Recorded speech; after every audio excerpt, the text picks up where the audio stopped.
Good afternoon, nerds. It's Friday afternoon. I got off early from work and I wanted to film a little extra video. I had actually plans for like 2 extra little videos this month, but life got in the way, so I only uploaded 1 video per week before this, but I did want to film a little something for Pride. I thought it would be fun to tier rank, because I haven't done that in a while, some queer books, but I looked at my queer bookshelf on Goodreads and there's 521 books on there, so obviously I can't tier rank all those books because we'd be here for 6 hours, and also I'd lose my voice. But what I did instead is that using a random number generator at random.org, I pulled out 69 of them at random, okay? So just let me have my fun. By the way, for those of you who don't know, I don't know why I think it's funny because I'm asexual and that is not really of interest to me. So what we're gonna do is I've pulled out those books. I did this a week or 2 ago so that I would try to forget maybe some of the books that were in my list so that it could be a little bit more fresh. Here we go. We're gonna do this real quick. I have no idea how long this is gonna take me. Some of these books I haven't read in years, I'm sure, so I'm not gonna remember what they're about exactly. Let's go. Okay, so first up we have, we have Blood of Dragons by Robin Hobb. Okay, so this is an epic fantasy series. It's part of her Realms of the Elderlings books. It's everyone's least favorite series, but I still really liked it. And it also has the most actual queer representation of any of her series, because even though we all know that Fitz and the Fool are in love with each other, it's never explicitly a romantic relationship on page. I mean, I guess you could argue that, but there's, you know, a real queer relationship in this series. And this is the last book in that series. So, but first let me tell you my categories. So we've got The Perfect Book Does Not Exist, meaning it does exist. My Babies, so I just really love the characters. Found Family Feels, self-explanatory. Bisexual Feels, self-explanatory, but also I wanted to make sure and include the bisexuals because y'all are underrepresented and I love reading a bisexual in a book. I love it. Next category is I do not remember why I shelved these as queer. I included this specifically because while I was pulling the covers, I do remember there was a handful of books I was like, what? Why'd you shelve this on the shelf, dummy? I'm Sad Now is for books that are good that I would recommend, but that my overall feeling from them is like melancholy. You know, you read them to be you know, sad, like you're in a sad mood, so you read a sad book kind of thing. Not, or it's like happy, but also sad at the same time. So, you know, we'll get there. And then the last one is for the books I don't like. And that category is called We Pretend It Does Not Exist. And it is in gray. I had it in black, but we couldn't read it. So it's in gray. So let's go. So Blood of Dragons, I would say, actually, I'm going to go with Found Family Feels on this one because this series is all about taking, it's too much to go into because this is like the 4th series in her world, but there's a bunch of misfits who all come together to take care of these misfit dragons, and they end up just forming this community, and it's beautiful.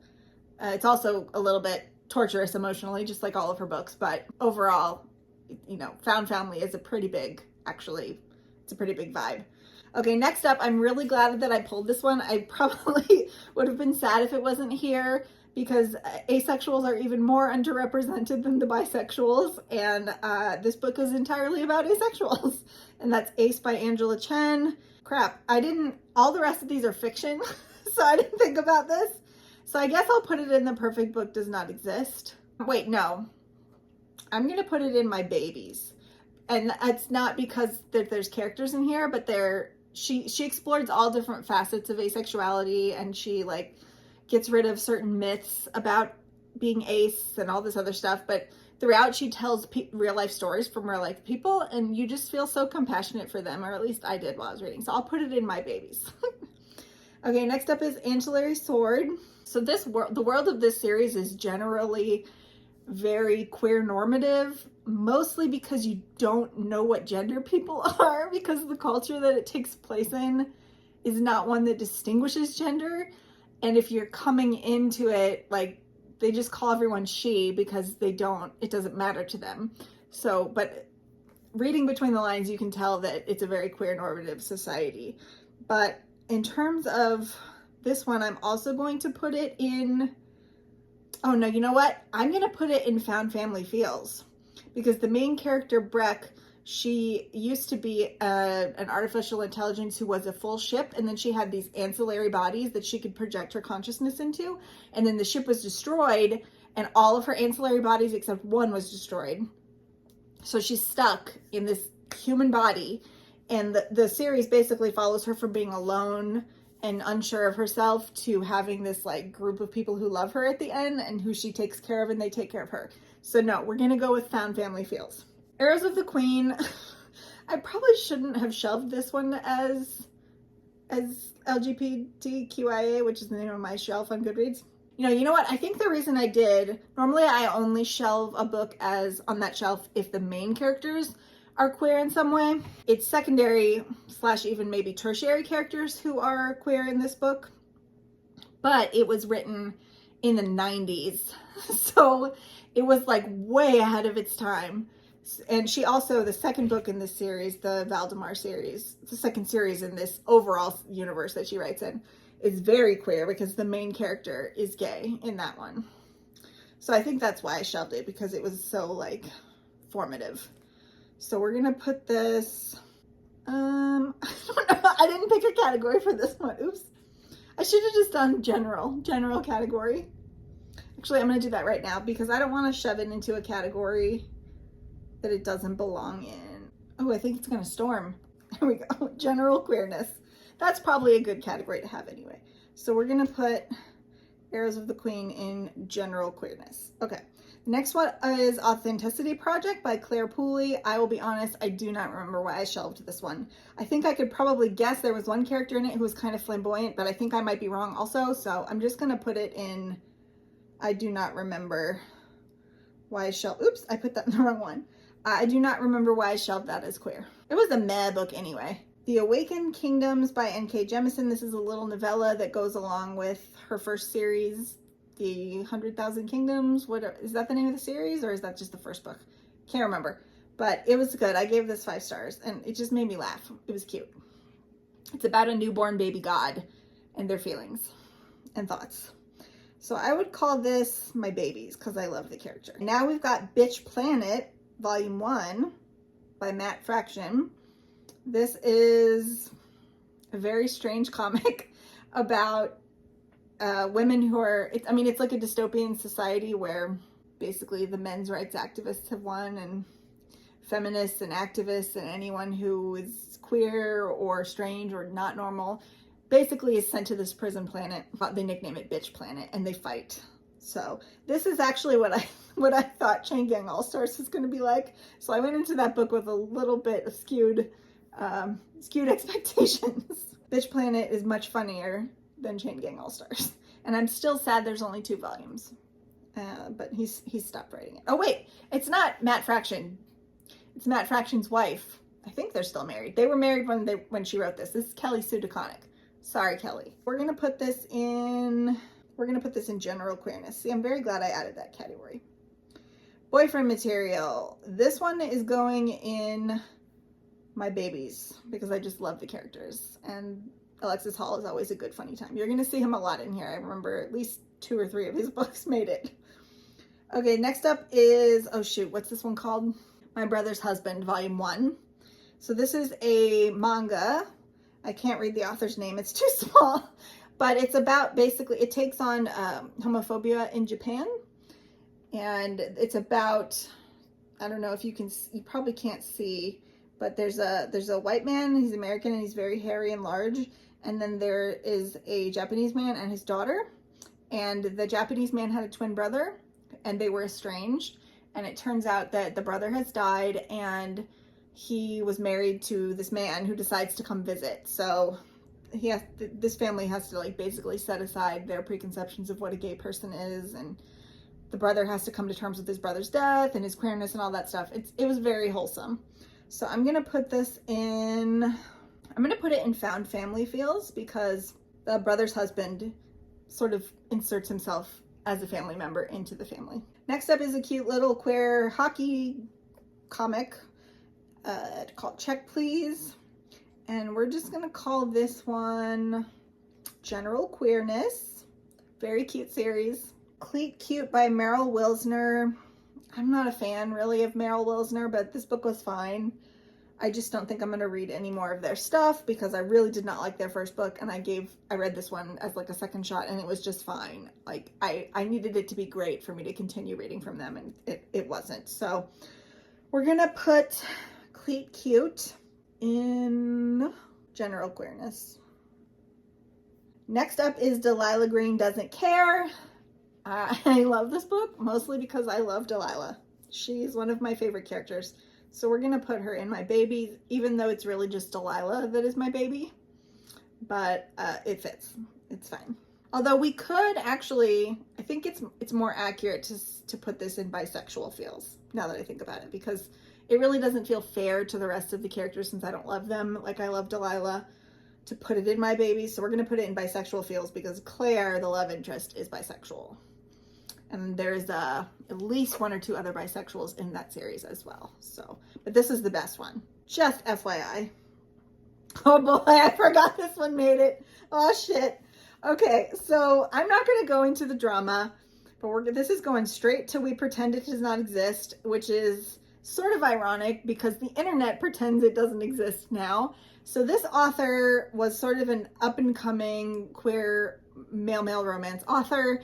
And for those of you who don't read a lot of queer romance and specifically male-male romance, there is a generally considered problem of, because romance is mostly written by women or non-binary people, there is a distinct lack of gay male voices writing about gay men in the romance space, mostly because of toxic masculinity. But that is slowly changing. But back in the day when these books were first popular, Santino Hassel is the name of the author, it was a pretty big deal that this was the man writing male-male romance. I don't remember the specifics of the drama other than it consumed me for about a week. There was so much drama going down. And I had just read this book the week before, so I remember it was like really fresh in my mind. And the author was like lying. He was catfishing everyone. I think it was a woman writing, so it was like a woman pretending to be a man. I don't remember the specifics, but either way, nobody reads Santino Hassel anymore, and I don't believe they've published a book since. So we pretend it does not exist. I remember liking it though, so that's a shame. Too bad they suck as a person. Okay, next up is Felix Ever After by Case and Calendar. I'm really glad this one made it on here because another book by this author, which I did not like, is also on here, so it's good that it balances out. Okay, so I'm gonna say, so this is about a young trans boy who is trying to find his place in the world, and he's never experienced love. He wants to fall in love, and it's just a really sweet story. And also it involves catfishing, ironically. Where am I gonna put this? Either general queerness or my baby. Now I'm gonna put it in general queerness. A Beautifully Foolish Endeavor, that one, the main character is bisexual, so I'm putting it under bisexual feels. Hank Green, highly underrated in my opinion. If Found Return to Hell, oh, that is definitely found family. It's a sweet little cozy fantasy that looks like a horror, but it's a cozy fantasy about a prince of hell who possesses this young boy, and this wizard is called to help with the possession because it's you gotta unpossess the demon from the boy. But it turns out when he gets there that the demon and the boy are friends, and he's like, and the boy is like, don't send him back to hell. So it's really cute. Okay, next up, we've got A Gathering of Shadows. Like a few years ago, back when I first read it, I probably would have put it under my babies, but I'm having, I think, a slow breakup with Victoria Schwab. I don't know why, but the last few books I've read from her just have not hit. And when I was rereading the Darker Shade of Magic series, I got through books 1 and 2, and then I DNF'd book 3. I just didn't want to finish it, and I'm sad. And then her last 2 published books, I've also had a really hard time with, so I don't know. So all that to say, I'm just gonna put it in bisexual feels, I think, because there is a bisexual character in there. I'm the Girl, I do not remember why I shelved it as queer. To be honest with you, this is also the book that made me break up with Courtney Summers. Not an author for me. Golden Boy. Okay, so I've called this one of my favorite books for years. It is not read by enough people. Abigail Tartolin is the author. It is about an intersex boy named Max, and it gets into some tough subjects, but it's mostly like a coming of age story about Max. Obviously, it's not own voices, but you still have not seen very much intersex representation in literature. So this is still some of the only stuff that you can really find. And it was so good. I remember loving it. I think I've read it twice, and I made my book club read it. And I think the year I read it, I gave it to like 5 different people as a present. Actually, this is my babies. This is my babies. I love them. This one has one of the worst covers of all time. So this is Heated Rivalry by Rachel Reed. Now, I remember really liking this at the time, but I could not tell you anything about it at this moment. So a lot of hockey romance just runs together for me.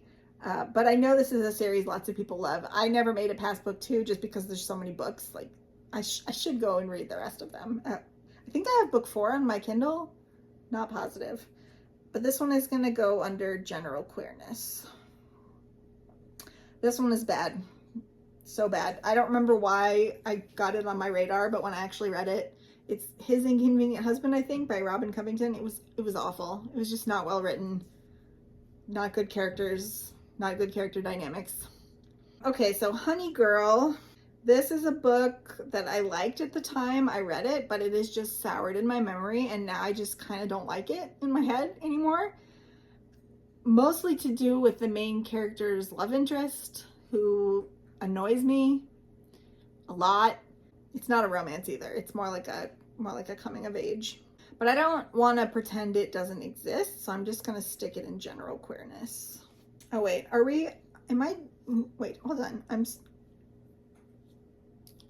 not gonna rank them within the category. That's not what this is about. It's fine. Next up is Imogen, obviously, which I loved this book. It's probably my favorite Becky Albertalli book. I'd have to reread Love, Simon. Not Love, Simon. That's the name of the movie. I'd have to reread Simon and the Homo Sapiens Agenda to be sure. Those are my 2 favorites. I'm not sure which one is better. But we're going with Bisexual Feels. And then Killers of a Certain Age. We're just going to do general queerness, because one of the assassins is a lesbian and her partner is involved in the plot as well. Okay, and here's the second case and calendar, Infinity Alchemist. I actually DNF'd this one. I don't want to pretend it doesn't exist. I don't think it's at that level of not goodness. So I'm just going to put it in general queerness. It does have polyamory in it, and gender fluidity, and bisexuality. So lots of representation there. I just thought the story and the writing were not good. Kiss Her Once for Me, general queerness. Not a huge fan of that book, actually. Another one that is just soured in my memory. The Kiss Curse by Erin Sterling. Bisexual Feels, for sure. The woman main character is bisexual, even though we don't see her being with a woman, I don't think. Maybe she talks about an ex-girlfriend. Can't remember. Oh, here we go. Here's my first perfect book. So, A Lady for a Duke. I was very happy when this was pulled randomly because I love it. By Alexis Hall. It is a story about, it's a historical romance set in England during the time of the Napoleonic Wars. And Viola and, I don't remember his name. It's one of my favorite books and I don't remember his name. I need to reread it. But anyway, the main characters are best friends from childhood. And Viola is enlisted as a soldier in the army. And the Battle of Waterloo is severely injured and takes the opportunity to sort of kill off her past self and live as a woman. And her family knows what she's doing, but she has not told her best friend. I think his name is Justin. So he's thought she's been dead for the last 2 years. And so as the book opens, everyone is telling her, you have to talk to him. You have to tell him you're alive. So she goes to visit him. And there's a significant period of time where she's just getting to know him and help him in his grief outside of him knowing that she is who she is. And he just thinks she's a woman named Viola. Or is it Violet? I always forget because the model is named Viola or Violet. So I switch them up. So yeah, it was so good. Like their conversations and their chemistry and just the sweetness of it and the grief and the joy when there's no more grief. I don't know. It's so good. It's so good. Okay. Last night at the Telegraph Club. Pippin, what are you doing? Get out of my water. He's drinking my water. Last night at the Telegraph Club, we're just going to put that in general queerness. Another one that was just fine for me. Didn't get what everyone saw in it, really. Later by Stephen King. So I couldn't remember why I shelved this as queer, but then I remembered that the main character's mom is dating a cop, and that's the lady on the front of the cover, and they have to solve a crime together. So she's a pretty significant character. So even though the main character isn't queer, I figured his partner is. So, I mean, she's very unreliable. She's not a great person. So it's not really his partner, but I still thought it was major enough that it included it. So we're going to put that in general queerness. Actually, I am going to rank this one because I don't want some of these books to be above the other books. Leaving Isn't the Hardest Thing by Lauren Howe? Don't know how to say it. She was canceled. The internet canceled her. She trampled on her own. You guys can Google the drama. I'm not going to Google it. But anyway, my friend Allison picked this book for our in-person book club in large part so we could talk about the drama. But actually the book is really good. And I think people should read it because she's a really good writer. And I think that she deserves to be read, even despite her weird behavior, which you sort of understand once you read the book. She behaved terribly. You can Google the drama. I'm not gonna go into it, but we're gonna go I'm Sad Now, actually, because she writes about some pretty tough stuff. She was in The Children of God, the sex cult, but that's just the start of her problems. Libriomancer. So this one I'm just gonna put in general queerness. It is a book about a magician who can pull things out of books, and he is in a polyamorous relationship with a tree spirit and a psychologist. So, oh boy, A Little Life. We Pretend It Does Not Exist. I currently, I believe, have the #1 negative 1-star review of that book on Goodreads. If you want to go fight with people in the comments. I try not to engage because people get so weird about it. But I engaged the other week. I got spicy. I got saucy with the commenter, but I'm done for now. I'm going to go back to ignoring it. People can police themselves. But yeah, we pretend it does not exist. One of Us is Lying. I do not remember why I shelved this as queer. I do not remember. Ivory Key, same thing. I do not remember. And I don't remember much about the book, to be honest, which is why I never read book 2, because it didn't do much for me. It's not memorable. My Contrary Mary, I think one of the main characters is queer. I think that's why I did it, but I need to reread My Lady Jane and this one, which My Lady Jane is a TV show now. I didn't know that was happening. I'm going to wait to see how people feel about it though, because that's one of my favorite books and it's such a good audiobook if you guys want to have a weird, fun, alternate historical time. Basically, it's about the Lady Jane Grey and like rewriting history so that because she was called the 13 Days Queen. She reigned for 13 days and then they executed her. So she gets a happy ending in My Lady Jane. And she does the same thing with Mary, Queen of Scots in My Contrary Mary. Well, it's 3 authors. They do the same thing. And one of them is queer in that book. So I'm just going to put this in general queerness because I don't remember specifics. But I remember I liked it a lot. Out There Screaming, I don't remember why I shelved it as queer because I don't remember the stories that had queer people in them. Wasn't my favorite anthology. Lily, don't hiss at him. Don't you hiss at him. Hey, fix your face. Next up is Page Boy, Elliot Page. I'm putting this under I'm Sad Now because if you've read the book, you know that it's very like soulful and melancholy and it's just sad. The Place Between, that's a cute little romance between a professor and a graduate student. They do not have, they're not in the same orbit, but they end up having to work together. Can't remember the details. I remember I really, really liked it though. So we're gonna put this in general queerness. Okay, Masters in This Hall. This is a historical romance involving crime, and it's a Christmas historical, which you don't see a lot. And KJ Charles is the best. This one, I'm gonna go with general queerness. Wow, I'm really glad I created that category because I don't know where I would put all these books. Paris Dylancourt is about to crumble. The thing that I remember most about this book is that it has really good anxiety rep. Most books where a character has anxiety, the author takes pains to make them really lovable, and you only see the good side of the person with the anxiety, and you feel sorry for them and you feel empathy for them. But Paris's anxiety does what a lot of people's anxiety does to friends and family, which is that anxiety and depression are both mental illnesses that make you really selfish sometimes, because you're so in your own head, you literally you don't have perspective on what's going on with people you love. And so you often end up making things worse for your friends and family, or being selfish in your behavior, or causing people harm even when you don't mean to. And he does all that. Also, it's about a baking show. I'm still impatiently waiting for book 3 to be announced, by the way. So we're gonna go with general queerness. I should have done a mental health category. Pryor of the Orange Tree.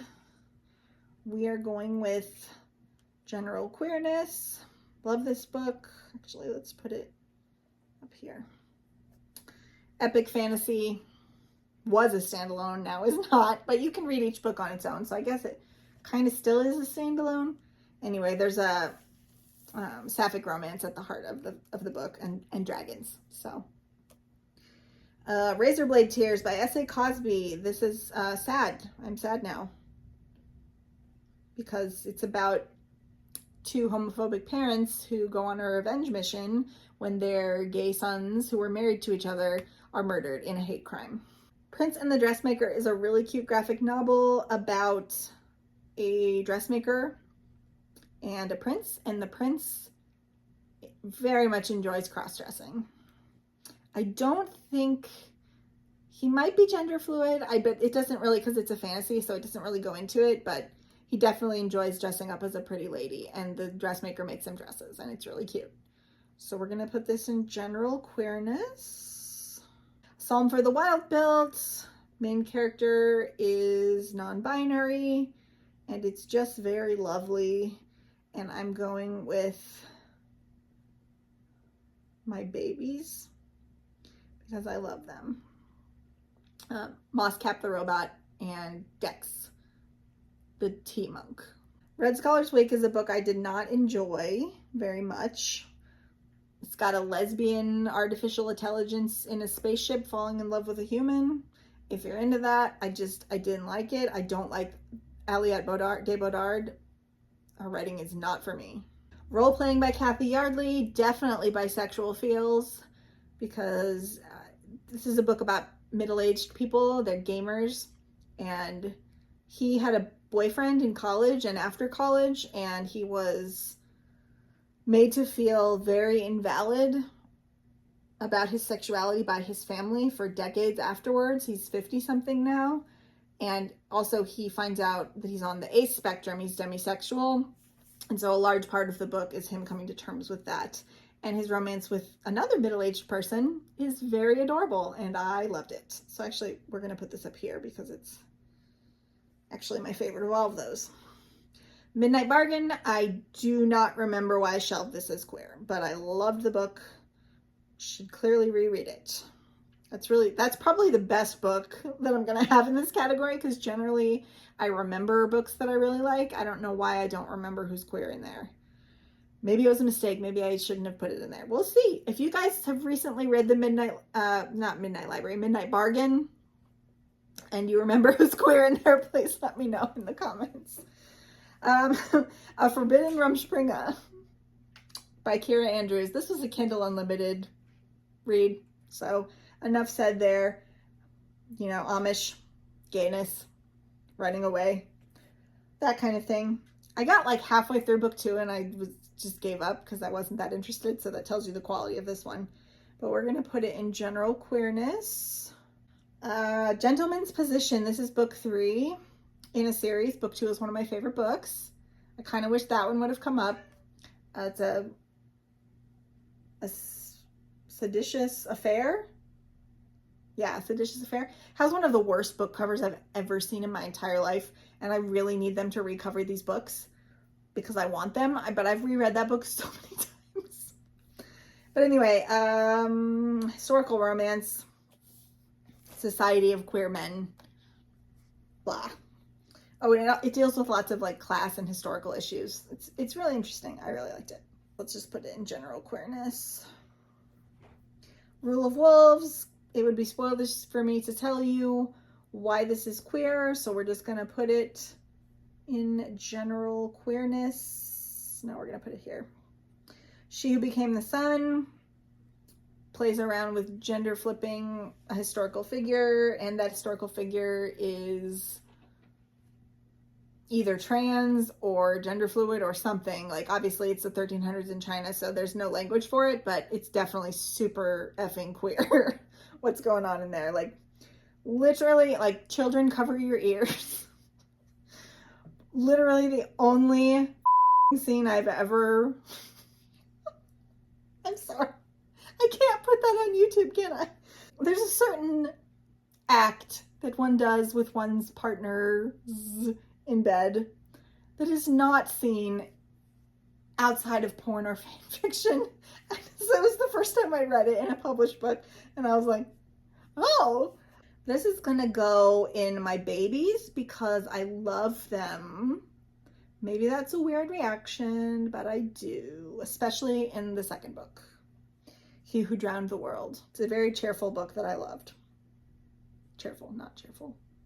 Shorefall. This is the second book in Robert Jackson Bennett's Foundry Side series, and it features a sapphic romance between the main character and one of her crew of criminals / business partners. And it's really cute. And I love this series. So this one we're going to go in... Actually, we're going to go in Found Family on this one because it has a very Found Family feel. They're very close-knit, all these people. Next up is Snow Queen Shadow. Do not remember why I shelved it as queer. But I'm going to put it here because I did like that book. I just spent so long since I've read it. I don't remember basically any specifics except for one thing that happened that made me mad. So of course I remember that. Shadow Cabinet. We're putting this in my babies. Love this book. Love these characters. I don't know why I love this series so much. I just love it. Contemporary fantasy with witches. Lots of contemporary social issues as well. A Strange and Stubborn Endurance. So I kind of want to put this in the perfect book category, but honestly, it's just a perfect book for me, and I really try to only put like generally perfect books in that category, and I don't think there's going to be any more. I think that's going to be, oh no, there's one more. There's one more. Strange and Stubborn Endurance. We're going to go with my babies. So this is a male-male romance set in the backdrop of, is it an epic fantasy? I don't think so. I think it's a low fantasy. Can't remember. No, because there's magic. Either way, it's set in a fantastical world, and there are these two countries, and one of the characters is from one country and the other is from the other, and one country is queer normative and the other one is extremely homophobic and full of toxic masculine men running around, and a terrible event leads to one of the characters being betrothed to the other when he was previously supposed to be betrothed to his sister. It's all about them falling in love all at the same time as the character who lived in the homophobic society, like healing from his trauma and grief and learning that he's safe in this new place. And there's also political intrigue and a murder mystery and assassination attempts and some real pretty cool world building, which I enjoyed it. And I hope, is book 3 going to come out soon? Or is it just a duology? Either way, I liked book 2 as well, but it wasn't as good as book 1. The first hit is always Just kidding. I don't do drugs. I don't know what I'm talking about. Almost done. On a Sunbeam by Tilly Waldland. I'm just putting this in general queerness because I'm not a huge fan of this one. I don't know why, it just didn't hit for me. Transcendent Kingdom.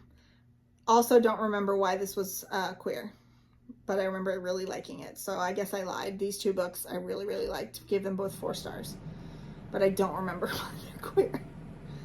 Tea Dragon Society. Adorable. Absolutely adorable found family feelings. It's a middle grade graphic novel. The art is gorgeous. And there's literally like these people who take care of these tea dragons, and the tea dragons grow tea leaves from their horns. And then you harvest the tea leaves and drink the tea. It's so cute. Unmasking the Marquess by Cat Sebastian. Of all the Cat Sebastian books that could have made it onto this list, had to be my least favorite one by her. Well, second least favorite. There was another book in this series that was also, I thought, really underdeveloped. So she went through a period, I think, where Avon was editing her really heavily and like not letting her do her thing in the way that she wanted to do her thing. At least that's my interpretation, because that whole series is just like very under par for her and the rest of her book's quality. So, but yeah, Unmasked by the Marquess, we're going to put that in general queerness. This is a book about a man and a woman who dresses up as a man, and then that leads her to question her own gender identity / sexuality. And I'm saying her, but really, spoilers, she's not binary. But they don't have the language for that, so they call her she throughout the book. Okay, Think of England, one of my favorite books of all time. Actually, I lied. This is going in A Perfect Book Does Not Exist. I've read it 3 times now, and it hits every time. It's so good. It's about a country house party. It's a murder mystery. It's got espionage in it. And the 2 characters who fall in love are trying to find out what's going on in this house, and there's blackmail. And they judge each other very harshly at first, and then they have to come together by circumstances, and they fall in love with each other, and it's so sweet. I love it. I love it so much. Also, one of the most sexiest things I've ever read in fiction happens like right in the middle of the book. And I literally like went to Goodreads and I just posted a bunch of like fire emojis. Yeah, it's real good. Okay. All right, here's our 3rd book. Perfect Book Does Not Exist.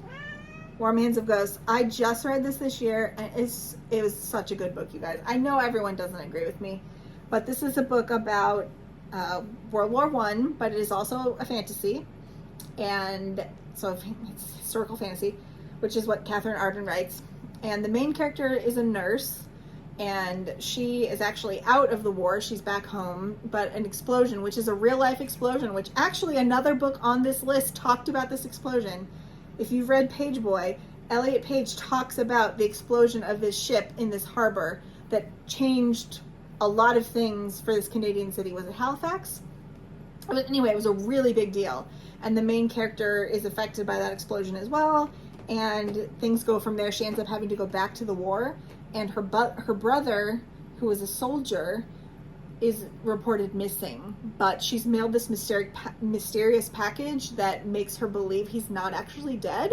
So she goes back to search for him, and meanwhile we get perspective from her brother, who is trapped after an explosion with a German soldier.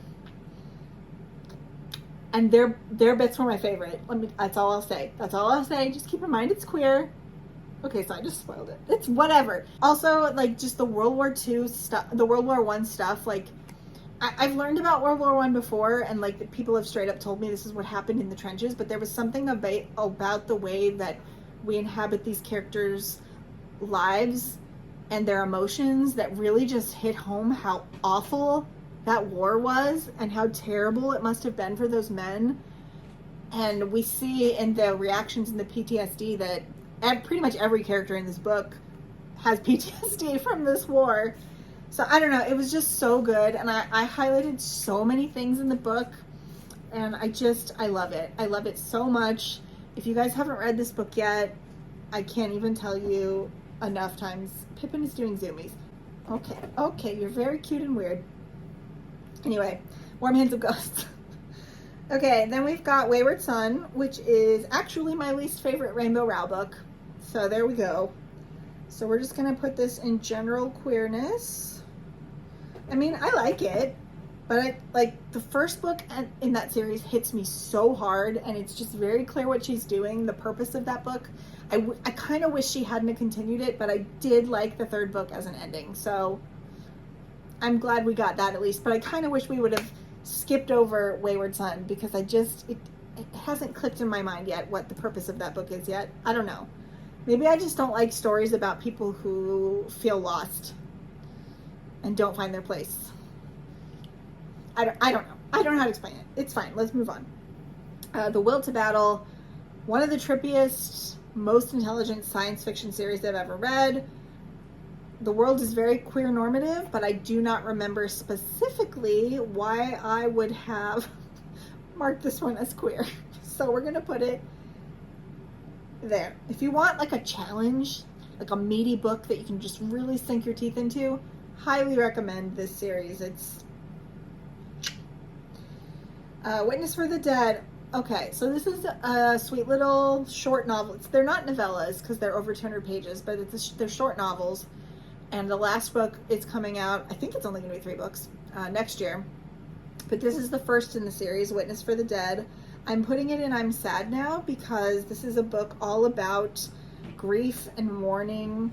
And the main character is a witness for the dead, hence the title. And it's his job to put people to rest, sometimes to investigate cause of death. And he can literally, if the body is fresh enough, like read the corpse's mind and tell what happened to them. And then the society has all of these rituals and customs around death. It was just really fascinating. But the overall tone of the book is very elegiac. Not only because this character, who is a minor character in The Goblin Emperor, if you've read that book, but I actually like this series better than The Goblin Emperor. Probably because they're smaller, but also because that feeling of grief and the elegiac tone that I was just about to talk about is because the main character's partner has died and he's still in mourning for his partner and he's queer. So yeah, I should reread those books, but no, I want to wait till I've read the third book and then I'll reread all 3 in a row. Anyway, they're lovely. They're very lovely, and I'm actually putting that up front. All right, 4 more. You Should See Me in a Crown. We're just going to do some general queerness. This is a cute YA story that I had a fun enough time with, but hasn't really stuck with me. If I would have read it as a kid or a young person, I probably would have loved it a lot, but I'm just not really the target audience anymore. Subtle Blood by KJ Charles. This is the 3rd book in the Will Darling series. Also a book that deals with PTSD after World War I, but it is also a spy book, and it's kind of crimey and heisty. So I had a really fun time with this series, though. It's a romance that carries across 3 books. So if you want that happily ever after, you got to read all 3. We're going to go with Found Family Feels on that one. And then Drunk on All Your Strange New Words. This is a book that not enough people read when it came out a couple of years ago. It's a pretty small little book, and it's a very strange little book. It's a science fiction book about where first contact has already happened years and years before, and the aliens that have come to Earth have changed Earth society for the better. They've given them technology, but in order for this cultural exchange to work, there have to be translators, and there's only a certain amount of the human population that can translate for aliens because the way they communicate is psychically. And also the translators have to be trained because the psychic connection while communicating gives you the exact same effects as if you're drunk. So hence Drunk on All Your Strange New Worlds. But this is actually a murder mystery because the main character, she's a translator and she works for the aliens ambassador. And one day she comes back to find that her boss has, or I think it happens overnight. And she's upstairs asleep, having just been drunk from a huge translating session. And she comes down to find that her boss, who she really loved, is dead and has been murdered. So highly recommend that one. I had such a good time with it. The audiobook in particular is great. So we're going to put this one in. I do not remember why I shelved this as queer. Just because I think the main character might be queer, but I can't remember for sure. Because that book isn't about romance. It's not about sex. It's a murder mystery. So, but somebody must have been queer in there. It must have been the main character, but I can't remember for sure. So we're going to put it in there. And then the very last book, saved the weirdest for last. Just kidding. This probably isn't the weirdest book on the list, but it's a weird one for sure. And that's The Woods All Black by Lee Mandello. So we're going to put this one in general queerness. Yeah, general queerness. We're going to put it pretty high. So this is a horror novel. Well, no, it's a novella. It's a novella. And it's about a nurse, again, coming home from World War I. I don't know what's with the World War I stuff and queerness, but there's a lot of it. He's a trans man, but they didn't have the language for that back then. And he obviously hasn't medically transitioned, but he wears men's clothes, and definitely people can tell something is different when he walks into a room, even though he is still technically presenting as a woman. So he works for this organization that post-World War I, nurses were sent out to rural areas in America to provide vaccines, healthcare, early childhood care, labor and delivery services, that kind of stuff, just to get medical care out to places where it's not easily accessible. And this is a real thing that this organization did. But the main character is sent to a very small town in the Appalachian Mountains where his particular presence is very much not appreciated. And he happens to find another character there who is in a similar boat to himself, and he becomes entangled in trying to help this person at the same time as do his job for these idiot people in this stupid town who refuse to be helped by this kind, smart, intelligent person just because she wears pants or whatever. We can tell something's wrong. Anyway, it's infuriating, but it's a horror. Also, keep that in mind. There's blood and guts. And also there's, I said this when I reviewed the book back in February, but if you are of the variety of person who enjoys monster romance, this might be the horror book for you. That's all I'll say. And with that, we're at 53 minutes and I'm done. And yeah, I feel proud of this. 3 perfect books that I love with all my heart. Some found family for you guys, some bisexuality for you guys, some questionable books that I don't remember why they're here. And I won't be rereading to find out, unless you guys tell me, I guess I'll never know, except for these 3. Well, no, I might reread that one too. These 4 I would reread. The rest of them, I guess I'll never know. And then just general queer vibes, if you're looking for that. And then if you want some sad queerness, which is not my favorite flavor of queerness, I like happy queer people in my books, or people who overcome obstacles to be happy, or at least settled. You know what I mean? I want redemptive queer fiction, not that. So yes, it's Friday. I'm turning the camera off now. I wish you a happy rest of your day, or whatever time it is when you're watching this. I don't know, maybe it's the middle of the night for you. But if you've made it this far in the video, thank you, I appreciate you. Please like, comment, and subscribe if you wanna. And if you don't really have anything to say about any of these books, please leave me an alien or a rose. So an alien for Drunk on All Your Strange New Words, just popping into my head, or a rose for Warm Hands of Ghosts. With that, I shall see you guys on Sunday for wrapping up my 30 books in 30 days challenge. And I hope you're having a lovely day. Okay, love you, bye.